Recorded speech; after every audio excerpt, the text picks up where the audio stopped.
Welcome back. آپ دیکھ رہے ہیں سیاست میں ہم بات کر رہے ہیں آج سلیم صافی صاحب کے ساتھ. Thank you very much once again Safi صاحب for staying with us. Safi صاحب یہ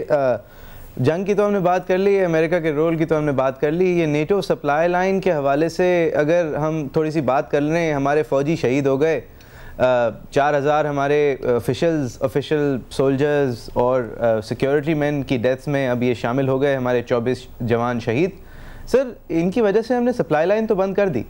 اور سپلائی لائن بند ہونے کے بعد جو ٹینکرز ہمارے ناردرن ایریاز کے اندر لائن سے کھڑے ہوئے تھے حاضر ٹیررسٹ حملے کے لیے, وہ ڈیولی حملہ بھی ہو گیا ان کے اوپر, وہ ٹینکرز جو ہیں وہ تباہ بھی ہو گئے. لیکن ابھی جو ارائیولز آ رہے ہیں شپمنٹس کے, جو کراچی میں لاک جام ہے, جو پورے راستے میں لاک جام ہے, آپ کیا سمجھتے ہیں یہ ان کو گھما کے واپس ایک اور کشتی پہ بٹھا کے واپس ہم بھیجیں گے, یا یہ عنقریب ہم نے یہ لائن کھولنی ہی ہوگی, چاہے ہم کچھ مکالمہ کرنے کے بعد تھوڑی سے حساب کتاب کو بہتر یا کم کرنے کے بعد ہم اس کو کھولیں گے, لیکن کھولنا ضروری ہے؟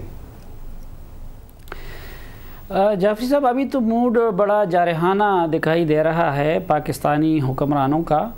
اور عملی بھی انہوں نے کچھ اقدامات کیے ہیں ماضی کے برعکس, خصوصاً یہ جو نیٹو سپلائی کی بندش ہے. لیکن میرا اپنا اندازہ یہ ہے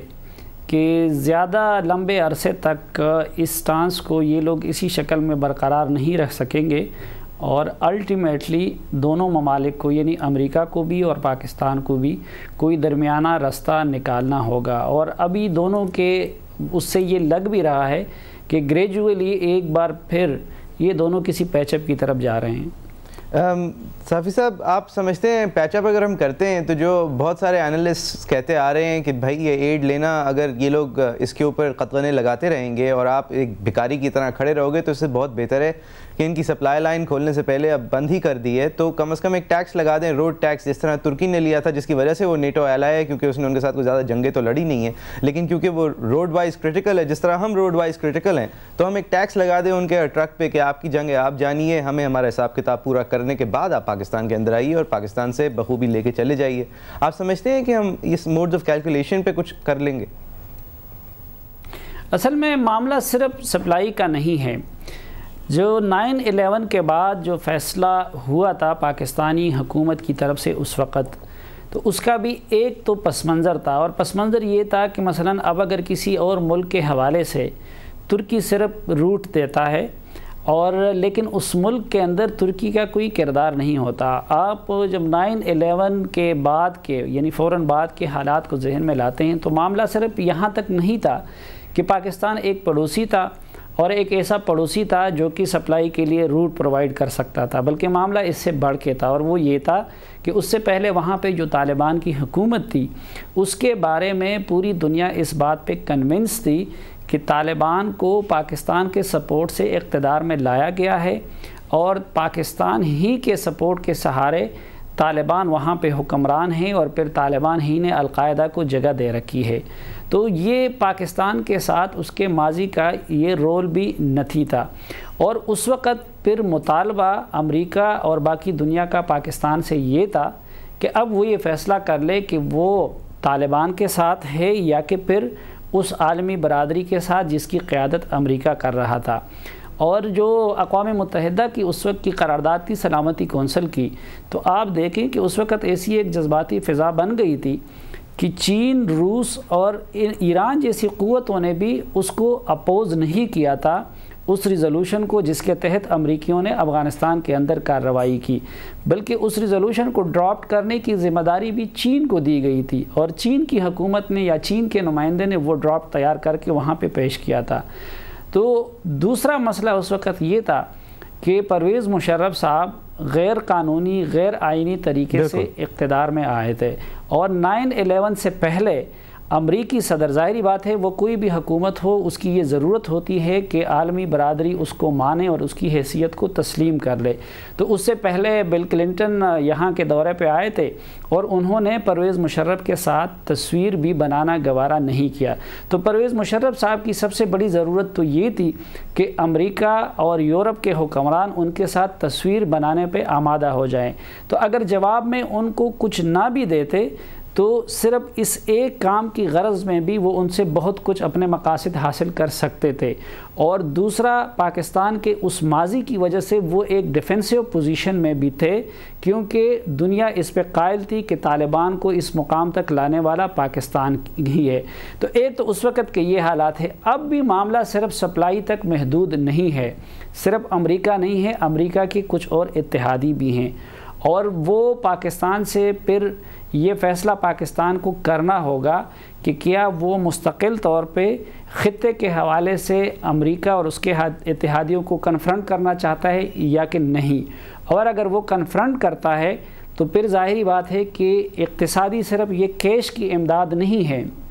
یا جو لون کی شکل میں یا ایڈ کی شکل میں وہ پاکستان کو دیتا ہے، شاید اس کی کوئی خاص حیثیت اور اہمیت نہیں ہے۔ اصل معاملہ پھر جب امریکی جواب دینے پہ آئیں گے تو وہ یہی ہے کہ وہ اقتصادی فرنٹ پہ اور پولیٹیکل فرنٹ پہ اور ڈپلومیٹک فرنٹ پہ پاکستان کو آئسولیٹ اور خراب اور تنہا کرنے کی کوشش کریں گے۔ تو سوال یہ ہے کہ کیا ہم نے پاکستان کے اندر ان حالات کے لیے تیاری کر رکھی ہے یا نہیں؟ مجھے تو نہیں لگتا، کیونکہ پاکستان کی اقتصادی حالت آج 9/11 کے حالت سے بہت زیادہ ابتر ہے۔ پولیٹیکل آپ دیکھ رہے ہیں کہ سیاسی انتشار کی طرف ہم بڑھ رہے ہیں، ملٹری اسٹیبلشمنٹ اور سیاسی جو قیادت ہے وہ ایک دوسرے سے متصادم ہونے جا رہی ہے، اور پھر گلوبلی بھی پاکستان کی لابنگ کے حوالے سے ہماری پوزیشن کچھ بہتر نہیں ہے، اور انڈیا کے ساتھ بھی ہمارے معاملات بہتر نہیں ہیں، اور خود افغان حکومت کے ساتھ بھی۔ تو ان حالات میں تو مجھے نہیں لگتا کہ کیسے ہماری قیادت وہ سیاسی ہو وہ یا عسکری ہو تو وہ امریکہ کے ساتھ مکمل کنفرنٹریشن کی طرف جانے کو افورڈ کر سکے گی۔ بالکل صافی صاحب، اگر صرف معیشت کے حوالے سے ہی دیکھ لیں سر تو دو باتیں آتی ہیں سامنے۔ ایک تو ضرورت کے تحت، کیونکہ امریکن معیشت اس وقت خسارے میں ہے اور وہ آلریڈی 3 جنگیں کھول چکے ہیں اور 2 جنگیں کھول چکے ہیں، وہ تیسری جنگ ایک انٹرنیشنل فرنٹ پہ تیسری جنگ نہیں کھول سکتے۔ شاید یہی ایک وجہ ہے جس کی وجہ سے ہم کہتے ہیں کہ وہ دباؤ اگر ڈالے گا تو سیاسی ڈالے گا اور ڈپلومیٹک ڈالے گا، ورنہ اگر یہ 2001 کا امریکہ ہوتا اور ہم انہیں منع کر دیتے تو وہ کسی اور طرح کا دباؤ کبھی سوچ سکتا تھا، چاہے وہ کتنی بھی بڑی غلطی ہوتی، وہ کتنے بھی سالوں سے بھگتتا۔ لیکن صافی صاحب، اگر ہم اپنی حوالے سے بات کریں، آپ کہتے ہیں کہ اس ایڈ کا محض صرف رقم کی وجہ سے ہم نہیں دیکھتے، بلکہ ہمیں یہ بھی دیکھنا چاہیے کہ ہم اس سب ایڈ کے بغیر کیا کر پائیں گے، تو پھر تو ایک ہماری معیشت کا ایک نمبر سامنے آتا ہے سر۔ 1% پاکستانی ٹیکس دیتا ہے، 8.9% سے کم ہم ٹیکس کلیکٹ کرتے ہیں اپنے جی ڈی پی کے۔ If you related to G D P, tax to G D P ratio ہمارا 8.9% ہے۔ یہ پوری دنیا میں لوئسٹ ان دا ورلڈ میں سے ایک ہے، یعنی کہ ہمارے امیر جو ہیں وہ ٹیکس دینا گوارا نہیں سمجھتے، پسند نہیں کرتے، لہٰذا یہ ریاست غریب کو کے خون پہ چل اتنی زیادہ سختی نہیں ہے، تو ہم بھیک مانگتے پوری دنیا میں پھرتے ہیں۔ اب اگر ہم میمو گیٹ کی طرف آ جائیں، یہ میمو کا تنازع حسین حقانی صاحب کا ایک منصور اعجاز نما آدمی کو، منصور اعجاز جیسا آدمی کو استعمال کرنا، جبکہ حقانی صاحب is a blue eyed boy of Americans and American intellectuals, استعمال کر کے ان کے تھرو ایک پیغام پہنچانا مائک ملن کو، وہ بھی براہ راست نہیں، جنرل ڈیمسی کے تھرو، اور پھر اس پیغام کا سامنے یوں آ جانا کہ منصور اعجاز کو اپنی انا نے اجازت نہیں دی کہ وہ چپ رہیں اور ان کو بڑا شوق ہے ٹی وی پہ آنے کا۔ صافی صاحب، آپ نے میرے خیال سے اشارہ کیا ہے کہ یہ سب آپ کو ایک سازش لگتی ہے امریکنوں کی پاکستان کے خلاف، تاکہ ہماری فوج اور ہمارے سیاستدانوں کے بیچ میں ایک تناؤ پیدا ہو۔ سر، آپ اس کو بالکل بھی بلیویبل نہیں سمجھتے؟ آپ سمجھتے ہیں یہ ایک سازش ہی ہو سکتی ہے؟ نہیں، پہلی بات تو یہ ہے کہ جعفری صاحب، اگر آپ مجھے پڑھتے ہیں تو آپ نے دیکھا ہوگا کہ میں ان لوگوں میں نہیں ہوں کہ جو ہر چیز کو امریکی سازش سے تعبیر کرتے ہیں، بلکہ میں اس چیز پہ یقین کرنے والا انسان ہوں کہ امریکہ ہو یا کسی اور کی سازش تب کامیاب ہو سکتی ہے جب آپ خود اس کو کامیاب ہونے کا موقع دیتے ہیں۔ وہ جس طرح کہتے ہیں کہ a man can not ride your back unless it is bent, اگر آپ کی اپنی کمر جھکی ہوئی نہیں ہو تو اس پہ دوسرے سواری نہیں کر سکتا۔ امریکی یقیناً ایران کے خلاف بھی سازش کر رہے ہوں گے دن رات، چین کے خلاف بھی اور روس کے خلاف بھی، لیکن جب وہاں کی اقوام خود اپنے اندر اتحاد کا اور شعور کا مظاہرہ کرتی ہیں تو امریکہ کی کوئی سازش ان کے خلاف کامیاب نہیں ہونے جاتی۔ ہم خود اپنے دشمن ہیں، اور میرے خیال میں ہمارے خلاف کسی اور کو سازش کرنے کی ضرورت بھی نہیں ہے۔ اور میں یہ بھی نہیں کہتا کہ یہ جو میمو ہے اس طرح کچھ ہوا نہیں ہوگا، البتہ میں جو زیادہ شک کی گنجائش اس میں نکالتا ہوں تو میں یہ کہہ سکتا ہوں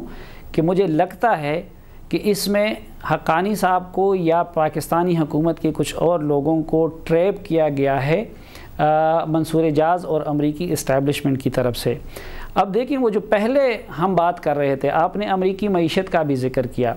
دوسری بات یہ کہ یہ جو ہمارے ہاں کچھ امریکہ کے نام نہاد مخالفین ہیں اور جو دن رات ہمیں ڈراتے ہیں کہ شاید امریکہ پاکستان پہ حملہ کر دے گا یا وہ ادھر وہ کارروائی کر کے پاکستان کے ایٹمی پروگرام کو اٹھا کے لے جائیں گے، میں نہیں سمجھتا کہ امریکی اس وقت پاکستان کے ساتھ جنگ کو یا کلی جنگ کو افورڈ کر سکتے ہیں۔ ان سے 3-4 کروڑ کی آبادی کا ملک افغانستان نہیں سنبھالا جاتا، تو وہ 17 کروڑ آبادی کی پاکستان کو، جس کی 7 لاکھ فوج بھی ہیں اور جو ایٹمی قوت بھی ہے، اس کے ساتھ جنگ کو کس طرح وہ افورڈ کر سکتے ہیں۔ دوسرا، اگر وہ اس خطے میں وہ کوئی نئی جنگ چھیڑنا چاہیں گے بھی تو پھر ان کی ترجیح ایران ہوگی، وہ امیجیٹ خطرہ وہ اپنے لیے ایران کو سمجھتے ہیں، تو وہ تو نہیں ہوگا۔ لیکن ایک معاملہ بلکہ دو معاملات ایسے ہیں کہ جس میں ہماری پوزیشن امریکہ کے مقابلے میں بہت کمزور ہے۔ وہ ایک یہ کہ ہماری اکانومی کا جو مینجمنٹ ہے یا جو اس کی مہار ہے وہ ہر وقت امریکہ کے ہاتھ میں رہتی ہے، ہمارے حکمرانوں اور ہمارے پالیسی سازوں کی نااہلیوں کی وجہ سے، اور بڑی حد تک ہمارے ملک میں پولیٹیکل مینجمنٹ بھی وہ امریکیوں کے ہاتھ میں ہے۔ آپ نے دیکھ لیا ہوگا، ابھی تو وہ کنڈولیزا رائس کی کتاب میں بھی سب کچھ لکھ دیا گیا ہے کہ کس طرح انہوں نے ڈیل کروائی بے نظیر بھٹو صاحبہ اور پرویز مشرف صاحب کے درمیان، اور یہ جو موجودہ سیاسی بساط ہے تو یہ بھی امریکیوں کی مرہون منت ہے اور انہی کی سرپرستی میں یہ بساط بچائی گئی ہے۔ اب جب پاکستانی اسٹیبلشمنٹ امریکہ کے لیے ایک ایسے معاملے میں جو کہ بڑی حد تک امریکیوں کے لیے عزت اور بے عزتی کا بھی معاملہ ہے اور ان کے لیے بقا کا بھی معاملہ ہے، اس میں اگر پاکستان مزاحم بنے گی تو پھر اگر امریکی جنگ کے ذریعے پاکستان کو سیدھا نہیں کر سکتے تو ظاہری بات ہے کہ پاکستان کو سیدھا کرنے کے ان کے پاس یہی 2 رستے بچتے ہیں، ایک اکانومک فرنٹ پہ پاکستان کو پچھاڑنا یا اس کو راہ راست پہ لانا اور سیدھا کرنا، اور دوسرا پولیٹیکل پہ۔ اور میری ایک طالب علمانہ یہ رائے ہے کہ جب بھی اس طرح کے مواقع آتے ہیں کہ پاکستانی ملٹری امریکہ کی راہ میں مزاحم بنتی ہیں خطے کے حوالے سے، تو پھر امریکیوں کی یہ کوشش رہتی ہے کہ وہ پولیٹیکل اور ملٹری لیڈرشپ کو لڑائے، اور دوسری ان کی یہ کوشش رہتی ہے کہ وہ ملٹری کو اقتدار میں اور سیاست میں انوالو کرے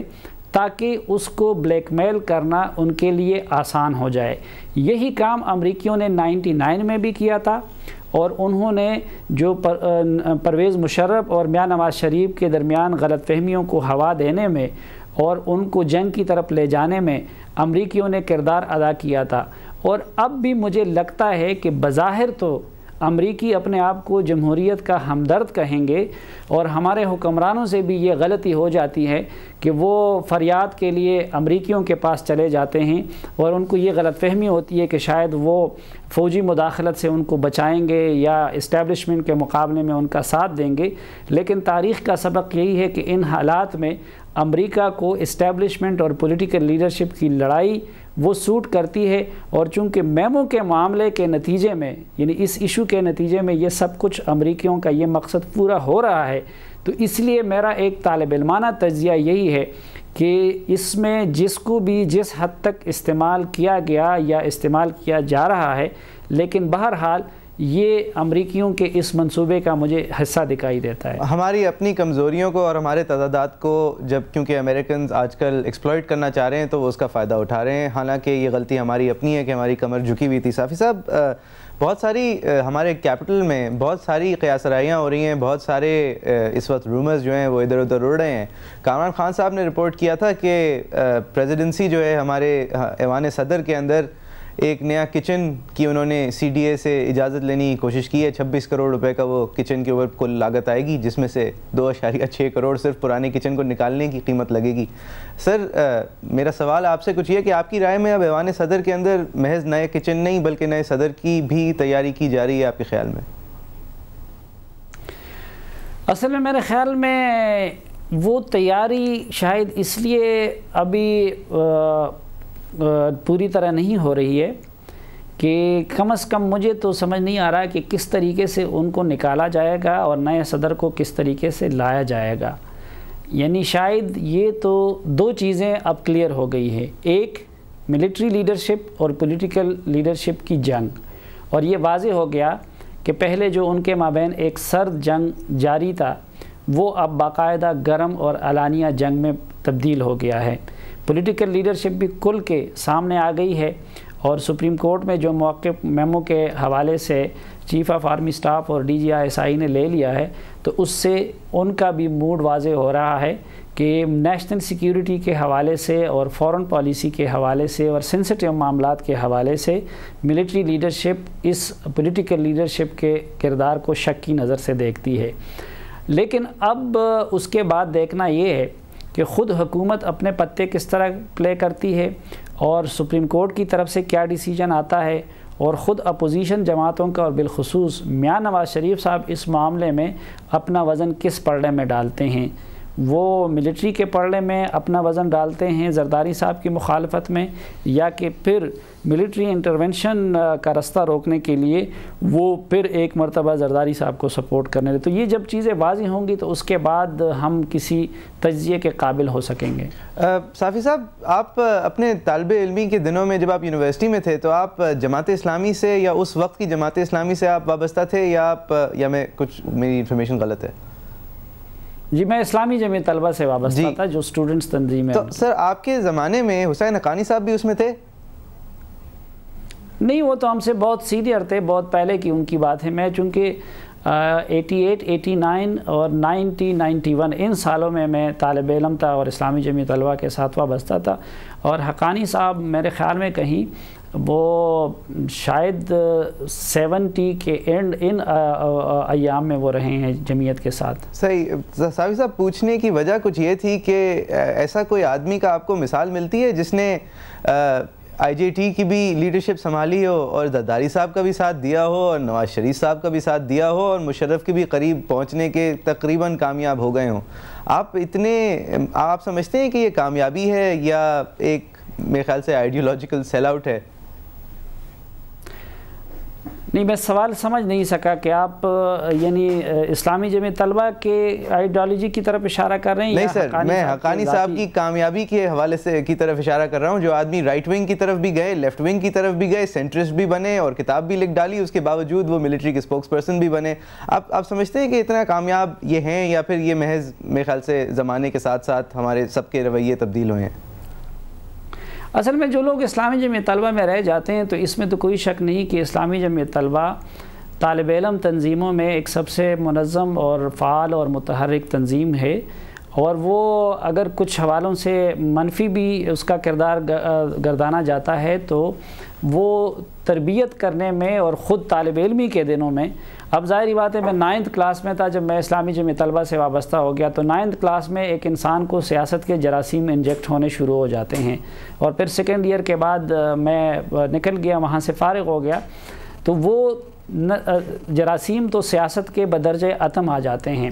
اب اس میں کچھ لوگ تو ایسے ہوتے ہیں جو اس کے بعد جماعت اسلامی میں چلے جاتے ہیں، اور ان لوگوں کی اکثریت جماعت اسلامی میں جا چکی ہے۔ اس وقت جماعت اسلامی کی جو قیادت ہے وہ میکسیمم اسلامی جمعیت طلبہ کے سابقین پہ مشتمل ہیں، لیکن اس کے بعد کچھ لوگ پھر عملی زندگی میں آنے کے بعد وہ جماعت اسلامی یا اس سوچ سے مختلف رستے پہ چلے جاتے ہیں۔ تو آپ دیکھیں کہ اس وقت پولیٹیکل لاٹ میں بہت سارے لوگ، جاوید ہاشمی صاحب کسی زمانے میں اسلامی جمعیت طلبہ میں رہے تھے، صدیق الفاروق صاحب وہاں پہ رہے تھے، اور حنیف عباسی صاحب، احسن اقبال صاحب، حنیف عباسی صاحب، احسن اقبال صاحب، محمد علی دورانی صاحب، بیرسٹر صاحب صاحب، اسی طرح بہت سارے لوگ ہیں جو کہ مختلف جماعتوں میں اس وقت آپ کو نظر آ رہے ہیں۔ MQM کے قائدین میں بعض لوگ ایسے تھے جو کہ اس وقت اس سے وابستہ تھے۔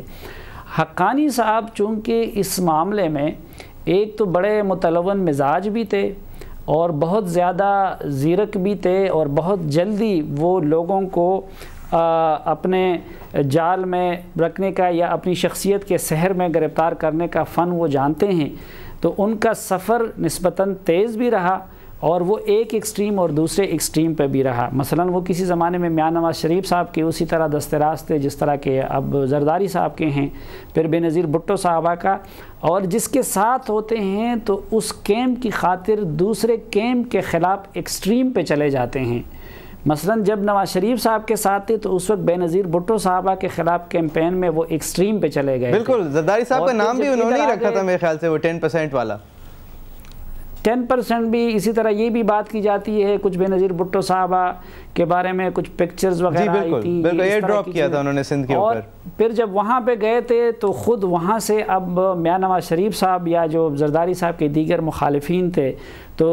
ان کے خلاف وہ ایکسٹریم پہ چلے گئے. پھر اسی طرح کسی زمانے میں وہ پرو اسٹیبلشمنٹ, جس طرح رائٹ ونگ کے لوگ پرو اسٹیبلشمنٹ سیاست کرتے ہیں اور وہ انہی کی پالیسیوں کو آگے بڑھاتے, تو کسی زمانے میں وہ وہاں پہ تھے. پھر جب اینٹی اسٹیبلشمنٹ بن گئے اور امریکہ چلے گئے تو اس دوران انہوں نے پاکستان کی ملٹری اسٹیبلشمنٹ کے خلاف اور اس کے جو سیکیورٹی کے تصورات ہے اس کے خلاف بڑا جارحانہ انداز میں انہوں نے لکھا بھی اور وہ بولے بھی. وہ between mask and the military, Safi صاحب میں اسی طرف آنا چاہتا ہوں, معذرت قطع کلامی کی, کہ یہ between mask and the military اگر نہیں لکھتے حقانی صاحب تو آج میرے خیال سے پاکستان میں کسی کو بھی اندازہ نہیں ہوتا کہ ان کا حالیہ نظریہ کیا ہے. جی یہ تو ہے کہ ظاہری بات ہے وہ جو ان کے اینٹی اسٹیبلشمنٹ اور رائٹ ونگ کے خلاف جو ان کے خیالات تھے وہ پوری طرح تفصیل کے ساتھ اسی کتاب میں سامنے آ گئے ہیں. صحیح. صافی صاحب پوچھنے کی یہ ساری ہسٹری لینے کی وجہ کچھ میرے لیے یہ تھی کہ میں آپ جیسے لوگوں سے یہ جان سکوں کہ کوئی اور آپ کو مثال ملتی ہے پاکستان میں آدمی کی جس نے اتنا وسیفرسلی رائٹ کو بھی ڈیفینڈ کیا, لیفٹ کو بھی ڈیفینڈ کیا, سینٹر کو بھی ڈیفینڈ کیا اور اپنے آپ کو بھی ڈیفینڈ کیا؟ نہیں خیر, یعنی ان کا ہم پلہ تو کوئی اور نظر نہیں آتا, لیکن اسی طرح بہت سارے ہیں کہ جو کسی زمانے میں ایک کیمپ میں تھے. مثلاً جی وہ فلپ فلاپ والے تو بہت ہیں سر, لیکن اتنی پذیرائی حاصل کرنا اور دونوں طرف کے نظریاتی حدود کو آگے دھکیلنا, اس کی تو سر نہیں ملتے نا مثال. جی یہ مثال تو نہیں ملتی. میں نے آپ کو بتا دیا کہ اس حد تک ریپڈ سفر اور ریپڈ کامیابی, لیکن ایک کیمپ سے دوسرے کیمپ میں جانے کا جو پاکستان کا معاملہ ہے اس وقت تو آپ دیکھیں کہ پوری جماعتیں,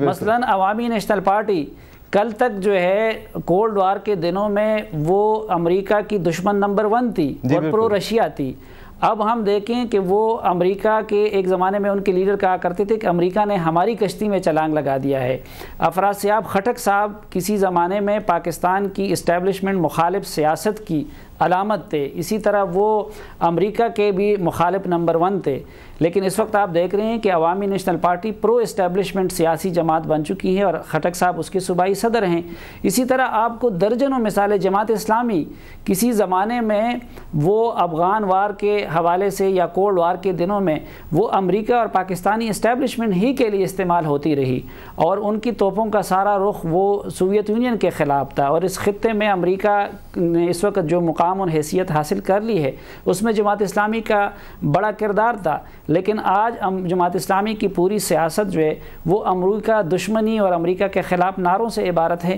تو پاکستان میں تو شخصیات تو کیا کہ پوری جماعتیں اپنی لائن ایک جگہ سے دوسری جگہ پہ وہ جا چکی ہیں. لیکن حقانی صاحب کا آپ نے درست کہا کہ حقانی صاحب کا سفر بہت ریپڈ بھی ہے اور پھر یہ ہے کہ کیمپ بدلنے کے بعد وہ اپنے لیے بہت جلد نمبر 1 کے دستراست بننے کا مقام بھی حاصل کر لیتے ہیں اور ظاہری بات ہے کہ یہ انہی کا کمال ہے. صحیح. صافی صاحب ہمارے پاس آدھا منٹ رہ گیا ہے سر. سوال اتنے سارے کرنے کی وجہ صرف ایک تھی, اس آخری سوال کی, کہ آپ سمجھتے ہیں اتنی بڑی وہ بیوقوفی کر سکتے تھے یہ میمو منصور اعجاز کو ہاتھ میں پکڑا دیا؟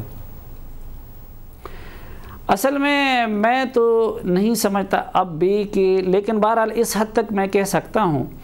کہ وہ ٹریپ ہو سکتے ہیں کیونکہ آپ صرف ان کی ذہانت کو نہ دیکھیں, آپ منصور اعجاز کی چالاکیوں کو بھی ذہن میں رکھیں. وہ ایک انٹرنیشنل چالاک اور مکار آدمی ہے جو ہمیشہ CIA, موساد, را اور اس جیسی ایجنسیوں کے لیے کام کرتا رہا. تو اگرچہ حقانی صاحب ذہین ہے لیکن منصور اعجاز جو ہے ان سے بھی کوئی کم عیار اور چالاک نہیں ہے. تو اس تناظر میں جب میں دیکھتا ہوں تو میں سمجھتا ہوں کہ ان سے بہرحال کسی نہ کسی شکل میں, یعنی میں پھر بھی کہتا ہوں کہ چونکہ براہ راست انفارمیشن ہمارے پاس نہیں ہے, لیکن ابھی بھی جب میں لندن میں مختلف لوگوں سے اس حوالے سے جو کچھ کردار ہو سکتے تھے میں نے کچھ معلومات جرنلسٹوں اور صحافیوں سے اکٹھے کرنے کی کوشش کی اور جس ڈٹائی کے ساتھ ہماری اسٹیبلشمنٹ کنونس ہیں ان شواہد کی بنیاد پہ, تو اس سے میں اس نتیجے تک پہنچا ہوں کہ حقانی صاحب کو بہرحال ٹریپ کیا گیا ہے. اور وہ ہمارے پشتو میں ایک مقولہ ہے کہ ہوشیار پرندہ یا تو پستا نہیں ہے اور جب پنستا ہے تو پھر بیک وقت اس کی دونوں ٹانگیں جال میں پھنستی ہیں. صحیح, تھینک یو ویری مچ, بہت شکریہ صافی صاحب, thank you very much for giving us your. آپ دیکھ رہے تھے سیاست منع ہے. آپ ہمارے فیس بک پیج پہ جا کے اس شو کو دیکھ سکتے ہیں, اپنے تجزیے سے ہمیں آگاہ کر سکتے ہیں. facebook.com/سیاست. Thank you very much for watching.